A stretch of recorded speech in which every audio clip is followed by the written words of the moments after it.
Buenas tardes. Bueno, el motivo de nuestra convocatoria o de la convocatoria a nuestra presencia aquí es el bicentenario de la batalla de Pichincha, que dio la libertad a Quito y que fue tan importante después para la independencia de Perú y la proclamación de Bolivia. La batalla de Pichincha, por lo que yo no soy historiador, me voy a aproximar al tema con mucha prudencia. La batalla de Pichincha es quizás la representación más cabal que podemos nosotros encontrar en el pasado de lo que sería la prefiguración, digamos, lo que iba a ser en nuestra América, y por la conjunción, por la conjugación de voluntades que se dio en esa batalla, con una presencia tan diversa que iba desde argentinos, chilenos, venezolanos, neogranadinos. O sea, es un escenario único, inimaginable. En aquella época, poco común, digamos, en aquella época, aunque un caso como el de la independencia de Cuba estaba poblado de personas, de compañeros, de luchadores de otros países que fueron a ayudarnos a nosotros en nuestra independencia. Es decir, si uno se remonta en el pasado, viendo en lontananza aquello, tiene una representación de lo que pudiera ser el ideal de integración de nuestra América hoy, con ese colorido, con esa diversidad esencialmente cultural. Yo creo que lo que se define en el proceso de Pichincha y en el proceso de la gran campaña del sur es un proceso y un fenómeno cultural. De eso se trata, del advenimiento de una cultura diferente ante una hegemonía, por supuesto, excluyente y aplastante como podía ser la de el colonialismo español. Esa hegemonía ha perdurado, o ese intento hegemónico de avasallar a los pueblos diferentes al otro, en última instancia, ha predominado durante la historia en nuestra América y llega hasta hoy y tiene su manifestación más cruenta, más devastadora de las presencias desde las culturas populares nacionales en lo que pudiera estar ocurriendo en una esfera o en un medio como el audiovisual, donde, sin ya entrar en los matices que empeoran las circunstancias de lo que pudieran ser las tecnologías de la información y las comunicaciones con las plataformas y el desarrollo multimedial, sin entrar en eso, ya lo que se ve, lo que se advierte en la hegemonía cultural norteamericana, valiéndose en primera instancia de esa recurrencia al audiovisual, es un comportamiento y un resultado también muy desigual, muy hegemónico, muy excluyente, como lo pudo haber sido el poder español ante las manifestaciones de las culturas populares de los pueblos originarios. Para lograr esto, en el campo del cine específicamente, hay que partir de cómo surge el cine. El cine es una manifestación que empieza por no ser una manifestación artística, sino un divertimento al que se le van incorporando contenidos y se va complejizando, como suele ocurrir casi siempre con todas las artes. Pero en el caso del cine surge la expansión del cine asociado a la guerra, a tres guerras fundamentales. La primera guerra es la greco-turca, que fue filmada en 1897. La segunda guerra es la guerra hispano-cubano-americana, que fue también filmada y registrada por los camarógrafos de Edison en 1898. Y la Tercera Guerra, ahí está el momento en que el cine va a empezar a hacer cine. La Tercera Guerra es la guerra de los Boer, en lo que es Sudáfrica, que también fue filmada por camarógrafos ingleses y camarógrafos también estadounidenses.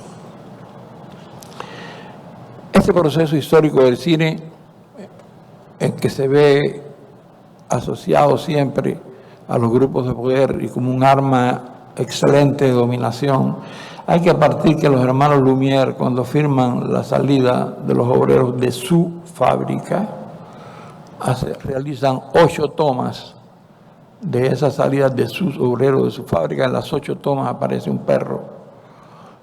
El perro no se puede, no puede lograrse que tenga una participación si no se lanza al cuadro. En ese momento había que filmar siempre en un cuadro, no se podía mover, no había un teleobjetivo para lograr los primeros planos de una manera, no se podía iluminar tampoco, toda la iluminación era natural.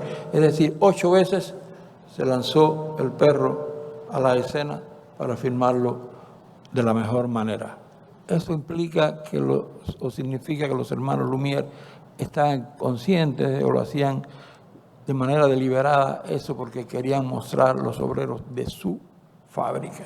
El cine no surge de una manera tan ingenua como nosotros solemos pensar, que surge de una manera espontánea, sin ningún componente ideológico o de contenido. El cine se va complejizando y se va enriqueciendo, digámoslo entre comillas, desde ese punto de vista a partir de su propia evolución. En una sociedad como la estadounidense, se comprende rápidamente por las élites de poder que para lograr la dominación, una dominación similar a la que se pudo alcanzar en cualquier proceso colonial, pero aún más profunda, más radical, más devastadora, había que blindar a la sociedad norteamericana. Se suele tener una imagen de Estados Unidos muy candorosa, en que todo el proceso histórico de la sociedad norteamericana es resultado de las leyes del capital y de que no intervienen otros criterios, nada más lejanos. También eso, pero hay una deliberada posición, una deliberada pretensión ideológica. La sociedad norteamericana empieza a blindarse a partir del triunfo de la Revolución Socialista de octubre, a partir de los años finales de los años o albores de los años 20, empieza a blindarse de una manera asombrosa. Saben lo que va a pasar. Después de la Primera Guerra Mundial, esa es la tarea en el plano ideológico más importante que se realiza en Estados Unidos. Ya sabemos cómo fueron aquellos años hasta llegar a la crisis del 29, al famoso crack, y cómo ya en ese momento la sociedad norteamericana estaba trabajando en ese blindaje contra las ideas extrañas, ajenas, contra las ideas socialistas o comunistas en primer plano. En el 38 en Estados Unidos, en el 1938, fue creado en Estados Unidos el Comité de Actividades Antiestadounidenses, que fue reactivado y convertido en una comisión permanente de la Cámara de Representantes al finalizar las hostilidades. Este comité es el comité responsable de lo que se conoce en la historia cultural estadounidense como los 10 de Hollywood, donde alrededor de 500 militantes comunistas, no necesariamente militantes comunistas, simpatizantes de ideas socialistas, fueron sometidos a procesos de depuración, donde trabajaban, de exclusión, de satanización, y lo que trascendió fueron los 10 famosos guionistas, sobre todo productores y directores de Hollywood, que fueron encarcelados a 1 año, aunque apelaron a la primera enmienda, es decir, no testificaron contra sí mismos, pero esos 10 fueron los que se conocen, no llegaron a cumplir el año de cárcel, fueron acusados de desacato y sentaron un precedente importante de una censura nefasta yo diría que sin precedentes, solamente por las ideas fueron procesados. No solo ellos, o no solo esos 10. Por ejemplo, en ese grupo estaba Bertolt Brecht, que tuvo que emigrar a Alemania perseguido, o en Estados Unidos. Estuvo Chaplin, que también tuvo que emigrar. Estamos hablando incluso de los 10 de Hollywood que fueron ganadores de los Oscars, si es que el Oscar constituye un elemento de validación en la sociedad norteamericana y en la cultura norteamericana. Ese proceso de blindaje continúa con la aprobación de leyes de seguridad nacional, de inmigración, nacionalidad y el registro de extranjeros.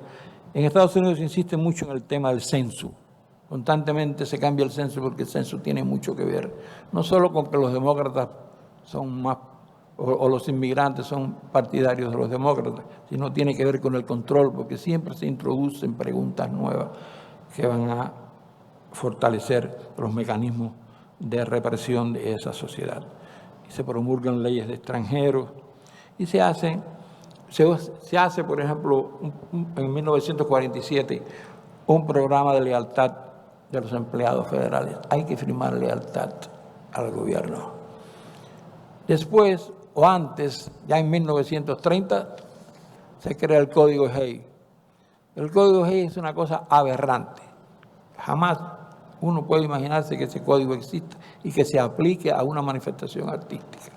Esa manifestación artística específicamente era el cine, y el Código Hays va desde el vestuario hasta la manera de maquillarse, de salir, la prohibición de los desnudos, aun cuando fueran desde el punto de vista artístico, el cuerpo humano pierde la connotación de belleza para el cine y se convierte en algo perverso, en algo maligno.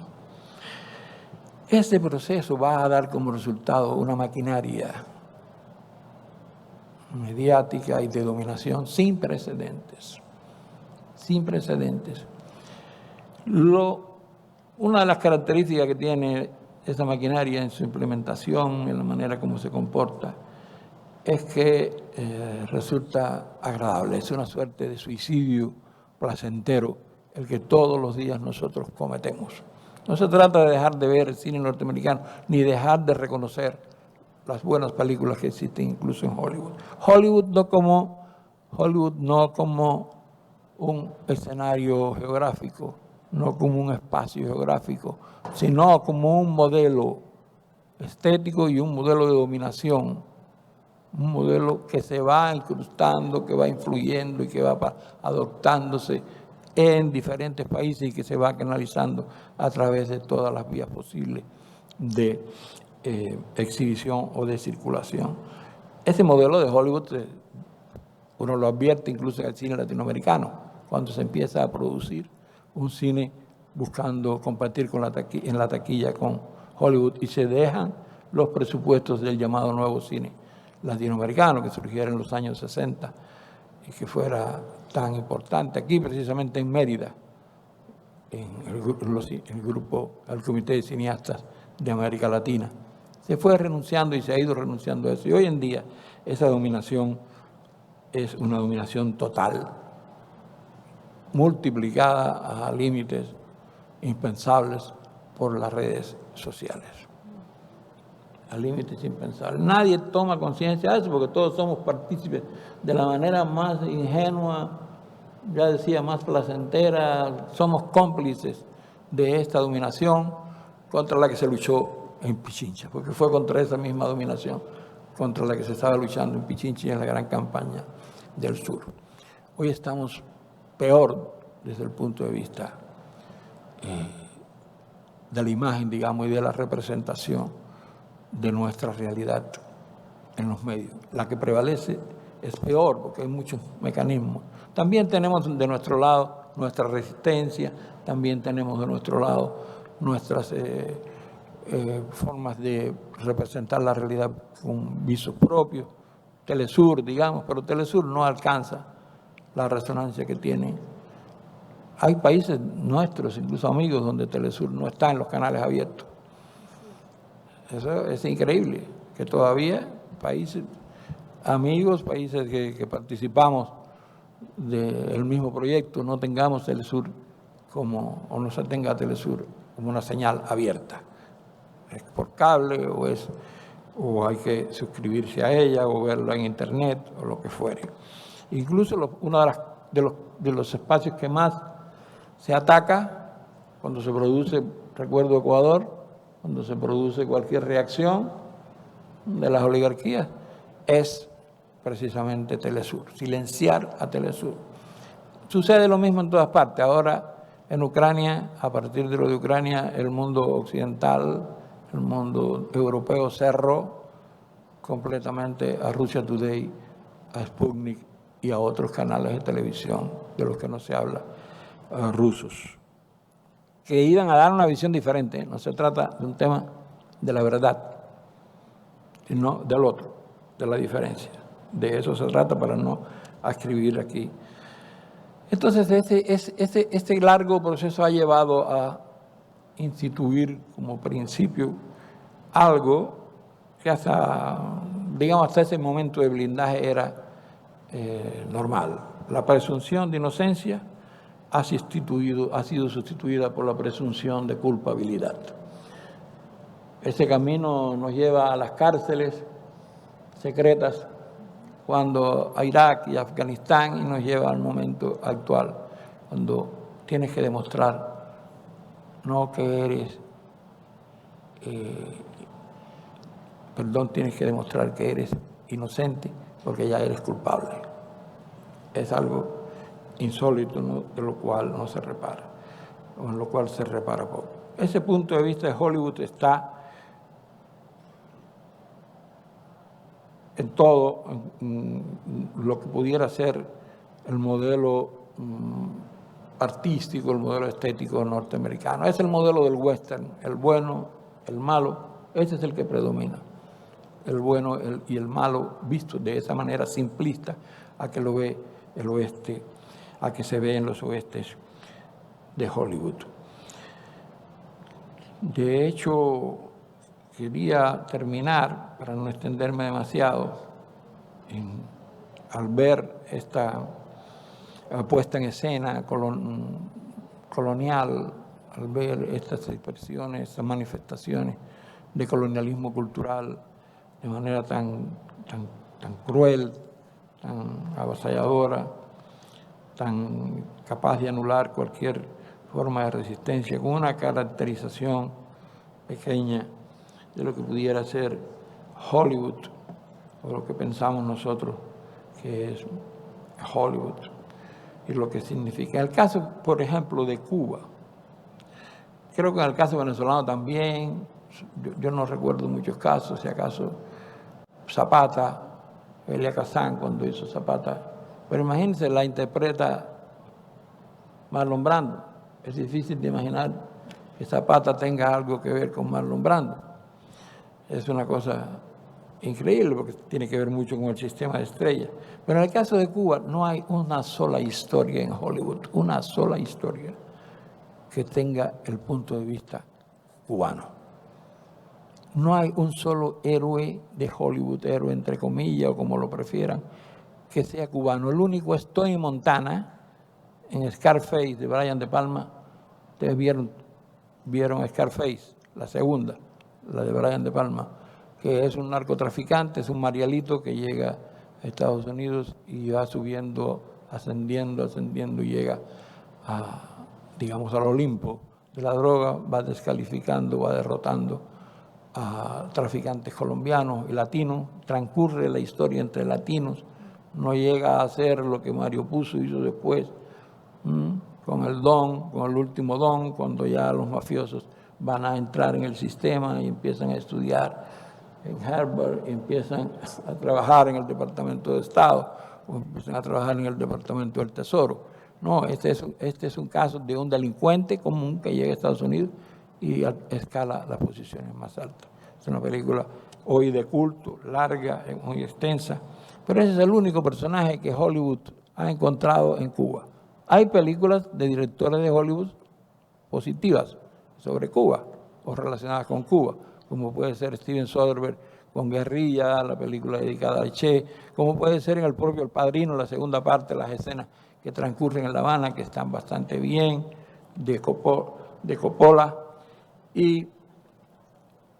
Pero no hay una historia de Cuba en Hollywood, ni en el mejor de los casos, ni en El Viejo y el Mar, por ejemplo, basada en la novela de Hemingway, ni en Nuestro Hombre en La Habana. Ese es un caso típico. Es un espía inglés en La Habana, es una historia inglesa que transcurre en La Habana, o una historia de espías que transcurre en La Habana. No ha encontrado Hollywood en la mirada que nos ha hecho ninguna posibilidad de mostrarnos tal como somos. No conozco ninguna película venezolana, tampoco con el punto de vista venezolano. ¿Qué hace Hollywood?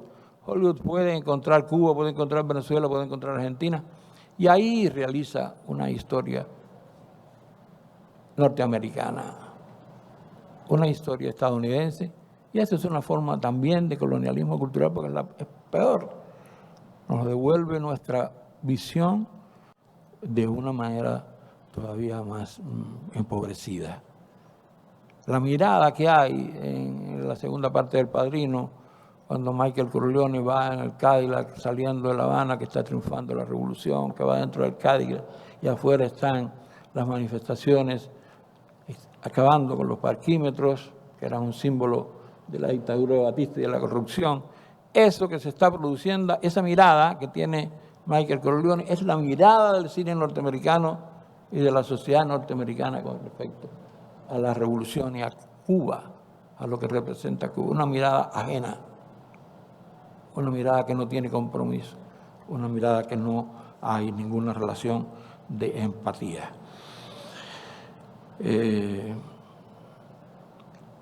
Por supuesto, de esta maquinaria participan todo el sistema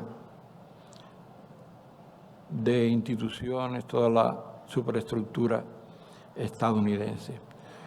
Esa caracterización con la que quiero terminar de Hollywood, que ha sido cómplice del fascismo, ustedes recordarán, los que no lo han visto seguramente tienen referencia de ello, la película sobre Rommel.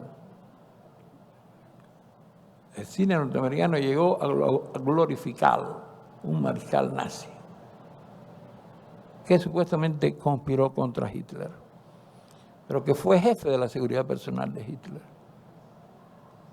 que era un fascista redomado y comprobado, y lo glorificó y, por supuesto, lo excomulgó y lo mostró ante la historia como alguien en quien podía apoyarse. Cuando Rommel lo que se da cuenta es de que tiene que actuar en consonancia con Estados Unidos ante la amenaza que ya representaba Hitler para Estados Unidos, que debía ser cambiado, y ante la inminencia de la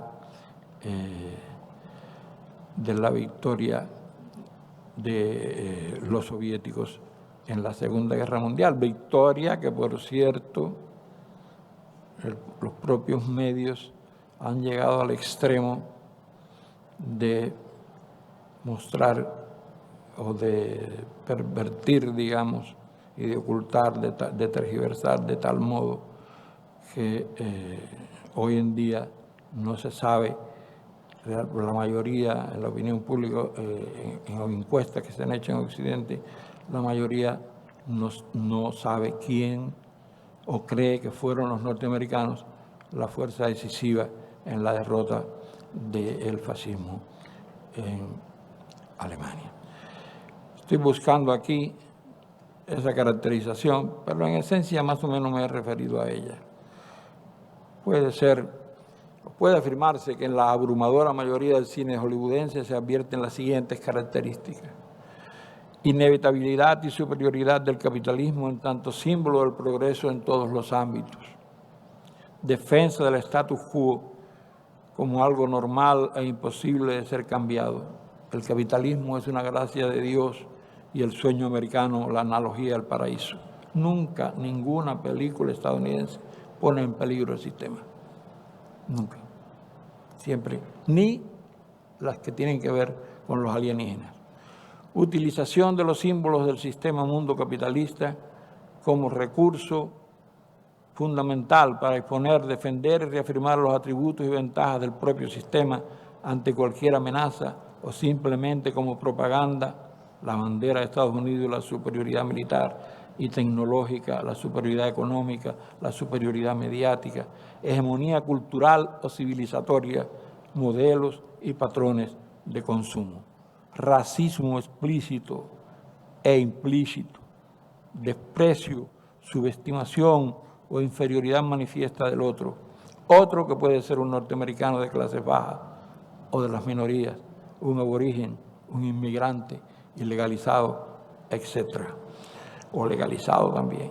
Visiones tópicas, maniqueas de la realidad y la cultura diferentes. Argentina equivale al tango, Colombia a la droga, Cuba al ron, latinos y negros somos vagos y brutos, árabes son terroristas, rusos son malos y toscos, alienígenas son enemigos, por lo general tecnológicamente superiores, incluso los monos en el planeta de los simios son superiores a los humanos. Afán de conquista y expansión mesiánica, Estados Unidos como gendarme y salvador del mundo, el modelo western a escala de sociedad global, final feliz, siempre según la perspectiva de Estados Unidos y o valores occidentales, héroe, símbolo, sistema triunfador, castigo del otro, que es el perdedor, anulación y asimilación de lo diferente y moraleja simplista para fácil comprensión de las masas ignorantes, adolescentes por naturaleza y efectos. Recuerden que nosotros somos adolescentes de 14 años según los parámetros de la producción hollywoodense. Aunque lo parezca y la competencia refuerce la idea, el sistema lúdico estadounidense no funciona aleatoriamente y sin que medien procesos ideológicos y conceptuales colonialistas, a veces rigurosos, generalmente orgánicos, siempre reaccionarios. Hollywood es una maquinaria que funciona perfectamente para validar y expandir el sistema mundo capitalista norteamericano. Muchas gracias y perdonen la extensión. Pero quise acercarme con otra mirada, no precisamente la histórica.